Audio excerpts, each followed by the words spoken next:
नमस्कार विद्यार्थी मित्रांनो, या सेशनमध्ये आपण टाइप्स ऑफ इन्फॉर्मेशन सिस्टीम याबद्दल थोडं शॉर्टकटमध्ये डिस्कस करणार आहोत.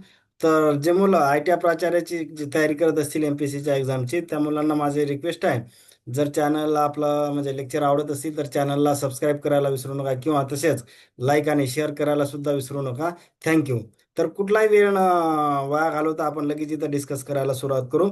तर टॉपिक कोणता आपला की टाइप्स ऑफ इन्फॉर्मेशन सिस्टीम. आता बघा, five core types of information system that form the backbone of modern organizational management. आता बघा की हे जे काय पाच टाईपचे आपण खाली लिहिलेले आहे ते बॅकबोन आहेत कोणत्याही मॅनेजमेंट किंवा ऑर्गनायझेशनल मॅनेजमेंटचे किंवा एखाद्या मॅनेजमेंट सिस्टीमचे पाच जे बॅकबोन आहेत तेच टाइप्स ऑफ इन्फॉर्मेशन सिस्टीमचे ते काय पाच टाईप आहेत. ते म्हणजे एक बॅकबोन आहे एखाद्या ऑर्गनायझेशनल मॅनेजमेंटचे किंवा आपण त्याला म्हणू की एखाद्या मॅनेजमेंट सिस्टीमचे. तर बघा त्याच्यामधला पहिला काय असते की आता हे बघा, हे कोणते बॅकबोन आहे तर याच्यावर जर एखादा ऑब्जेक्टिव्ह आला तर आपल्याला ते व्यवस्थित आठवले पाहिजे. त्याच्यामुळे मी एक ट्रिक्स बनवलेली आहे. देतो, DETO, मी इन्फॉर्मेशन सिस्टीमला. आता इन्फॉर्मेशन सिस्टीमला म्हणजे काय, टाइप्स ऑफ इन्फॉर्मेशन सिस्टीम आपल्याला लगेच कळेल ना. आता हे देतो आणि देतो म्हटलं, हे डी म्हणजे काय, हे पहिला डी इथं. ई म्हणजे काय, हे हा ई. नंतर टी म्हणजे काय, हा टी. आणि ओ म्हणजे वाला हा ओ. आणि एम आय म्हणजे हा MIS. म्हणजे आपल्याला कसं लक्षात ठेवायचं, हे देतो म्हणजे हे पहिला आहे असा. दुसरा ई म्हणजे हा इकडे. म्हणजे बघा, पहिला डी म्हणजे काय, डिसिजन सपोर्ट सिस्टीम. ई म्हणजे काय तर एक्झिक्युटिव्ह सपोर्ट सिस्टीम. टी म्हणजे काय, ट्रान्झॅक्शन प्रोसेसिंग सिस्टीम. ओ म्हणजे काय, ऑफिस अकाउंटिंग ऑटोमेशन सिस्टीम. आणि MI म्हणजे काय, MIS म्हणजेच काय, MI म्हणजेच MIS मॅनेजमेंट इन्फॉर्मेशन सिस्टीम.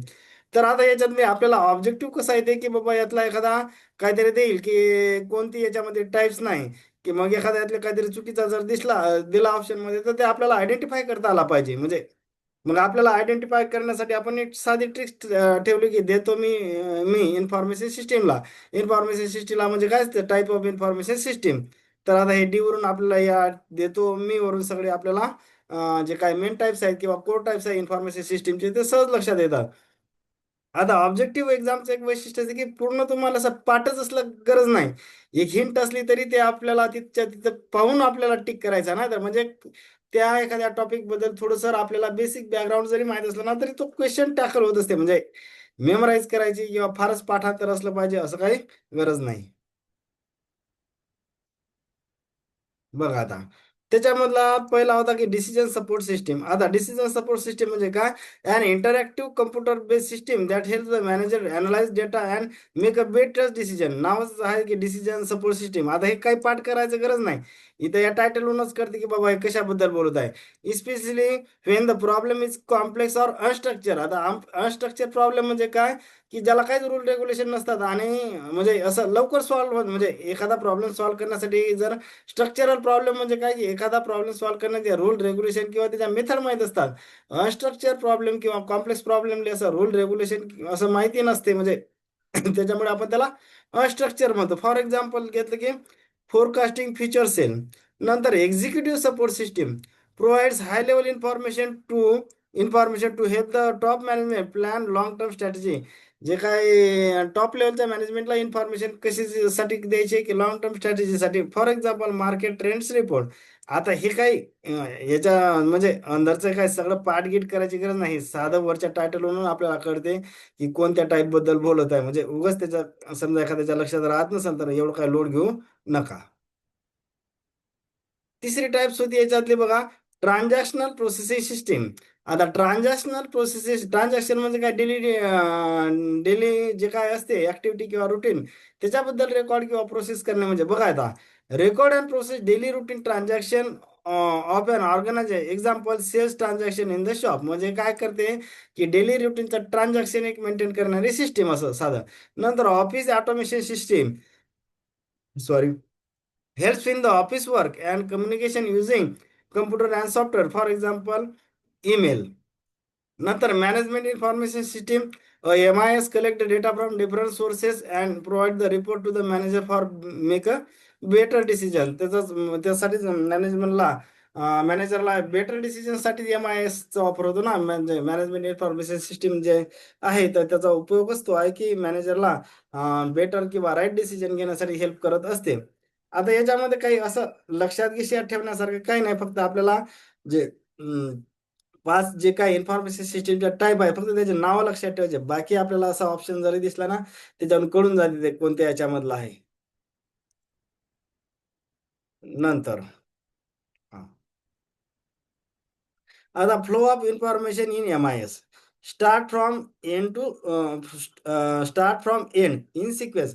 म्हणजे हा जो काही फ्लो आहे सिक्वेन्स मध्येच लक्षात यायचा, कारण की याचा सिक्वेन्स वगैरे विचारतात एक्झाम मध्ये. तर आता बघा, flow of information in MIS म्हणजे कसा असला पाहिजे इन्फॉर्मेशनचा फ्लो. पहिले बघा, आता काय लिहिलं आपण, पहिले डाटा, इन्फॉर्मेशन, डिसिजन, ऍक्शन आणि फीडबॅक. आता बघा हा फ्लो विचारतात, मग फ्लो लक्षात कसा राहते तर बघा आता, साधं आपल्याला जर डाटा, इन्फॉर्मेशन हे काय मिनिंग आहे ना, याचं हे मिनिंग जरी कळले तरी आपल्याला सहज फ्लो लक्षात येते. आता बघा डाटा म्हणजे काय, it is the raw facts which are unorganise or unprocessed and not meaningful. नंतर इन्फॉर्मेशन म्हणजेच काय की process data that is meaningful and useful for decision making. आता मला सांगा की डाटा आणि इन्फॉर्मेशन या दोन ऑप्शन मध्ये पहिला ऑप्शन ऑब्विसली डाटा 100% असणार, कारण तो अनप्रोसेस गोष्ट आहे ना. अनप्रोसेस गोष्टी पहिले येणार, मग अनप्रोसेस गोष्टीवर नंतर प्रोसेस गोष्ट होणार ना. हे बघा, ऑप्शन मध्ये जर आपल्याला फ्लो आता हे सिक्वेन्स जर विचारला, तर एवढं तरी कळते आपल्याला की इन्फॉर्मेशनच्या अगोदर डेटा येणारच 100%. का? कारण की तो अनप्रोसेस क्वांटिटी आहे ना. आणि डेटा कसा असते की प्रोसेस असते, तो म्हणजे फिनिश फॉर्म मध्ये असते. आणि हा कोणता डाटा जो असते नॉट मिनिंगफुल किंवा अनऑर्गनाइज किंवा अनप्रोसेस फॉर्म मध्ये असते. मग अनप्रोसेस गोष्ट प्रोसेसच्या अगोदरच येणार ना ऑब्विसली. म्हणजे काय झालं की डाटा पहिले येणार, इन्फॉर्मेशन त्याच्यानंतर. आता तिसरी स्टेप आली आपल्याजवळ. एखादी डिसिजन घेण्यासाठी, निर्णय घेण्यासाठी आपल्याजवळ कोणत्या तरी इन्फॉर्मेशनच्या बेसवर आपण निर्णय घेत असतो. हवेत निर्णय माणूस घेत नाही, त्याच्यासाठी काहीतरी इन्फॉर्मेशन लागते ना. म्हणजे त्याच्या आपल्याला तिसरी स्टेज काय येणार की decision. Base on the information manager choose the best option is called as decision. आता मी काय सांगितलं की एखादा तुम्हाला किंवा मला कोणताही निर्णय घ्यायचा तरी आपल्याजवळ काहीतरी इन्फॉर्मेशन असते, त्या इन्फॉर्मेशनच्याच बेसवर माणूस निर्णय घेतो. हवेत निर्णय कोणी घेत नाही या जगात. म्हणजे त्याच्यामुळे तिसरी स्टेज काय आहे की इन्फॉर्मेशन, तिसरी स्टेज काय येईल तर डिसिजन. नंतर चौथी स्टेज काय असते action. The decision is implemented in the practice called as action. जो काही आपण निर्णय घेतला त्याचं प्रॅक्टिकल इम्प्लिमेंटेशन जेव्हा आपण करतो तर तेव्हा त्याला आपण ऍक्शन म्हणतो. नंतर फीडबॅक, शेवटची stage. Checking the result of action to see whether the decision was correct or need to improvement. म्हणजे फीडबॅक आवश्यक आहे ना, अदरवाईज तो आपण डिसिजन घेतला तो करेक्ट आहे की रॉंग आहे हे कळणारच नाही ना. तर त्याच्यासाठी शेवटची स्टेज असते फीडबॅक. म्हणजे जरी एक्झाम मध्ये हा फ्लो जर आला तर आपल्याला कळेल ना. तुम्हाला मी काय सांगितलं की डेटा ही पहिली स्टेज, कारण की ते अनप्रोसेस गोष्ट आहे. नंतर काय इन्फॉर्मेशन होईल ना, प्रोसेस केल्यानंतरच इन्फॉर्मेशन होईल. इन्फॉर्मेशन ही डेटाच्या अगोदर कधीच येत नाही, हे लक्षात घ्या. कारण की काय होतं की डेटा म्हणजे आपण लिहिलं की इन अनप्रोसेस थिंग्स म्हणजेच डेटा म्हणलं ना. मग अनप्रोसेस झाल्यावरच पुढची गोष्ट प्रोसेस होईल. म्हणजे डेटा सुरुवातीलाच येणार कधी फ्लो मध्ये, आणि त्याच्यानंतर इन्फॉर्मेशन येणार. नंतर डिसिजन कधी येणार, मी सांगितलं की कोणी जीवनात डिसिजन जो घेतो तो काहीतरी त्यासाठी इन्फॉर्मेशन असते. इन्फॉर्मेशनच्या बेसवरच माणूस डिसिजन घेतो. डिसिजन हवेत घेत नाही कोणताही व्यक्ती, ते सांगितलं आपण. नंतर decision is implemented in practice, त्यालाच आपण ऍक्शन म्हणतो. म्हणजे हे फ्लो सहज लक्षात राहील. याच्यावर क्वेश्चन येते बऱ्याचदा की हा फ्लो व्यवस्थित लावा म्हणते, किंवा flow of information in MIS असे चार पाच ऑप्शन दिलेले असतील आणि त्याच्यामधले इकडे तिकडे मिसमॅच झालेले असतील हे ऑप्शन. तर तुम्हाला कळेल की मी सांगितलं की एनी हाऊ डेटा पहिल्यांदाच येणार, कारण की ते अनप्रोसेस आहे. म्हणल्यावर अनप्रोसेस झाल्यावरच पुढच्या गोष्टी होतील ना. नंतर अनप्रोसेस ला प्रोसेस मध्ये करण्याचं काम कोण करते तर त्याला आपण इन्फॉर्मेशन, कारण की तो प्रोसेस डेटा आहे. नंतर मी सांगितलं की कोणताही डिसिजन कशाच्या बेसवर, कशाच्या तरी बेसवर घेतो. जनरली आपण डिसिजन कशाच्या बेसवर, काहीतरी आपल्याजवळ इन्फॉर्मेशन असते त्याच्या बेसवर माणूस निर्णय घेत असतो. तर म्हणून तिसरी स्टेज काय ना डिसिजन येणार. चौथी स्टेज काय येणार ऍक्शन येणार, कारण की जो काय डिसिजन आहे त्याचं इम्प्लिमेंटेशन करण्यासाठी ऍक्शन तर लागेल ना. नुसतं निर्णय घेऊन काय करणार. तर डिसिजनचं इम्प्लिमेंटेशन करणे, त्या जे काही प्रॅक्टिस करतो आपण तर त्याला आपण ऍक्शन म्हणतो. नंतर फीडबॅक, म्हणजे जो काही डिसिजन आपण घेतला किंवा checking the result of action, याचा result of action to see the whether the decision was correct or need to improvement, त्यासाठी फीडबॅक हे शेवटची एक स्टेज असते. तर होप करतो की बऱ्याच गोष्टी कळल्या असतील तर चॅनलला लाईक सबस्क्राईब आणि शेअर करायला विसरू नका. थँक्यू.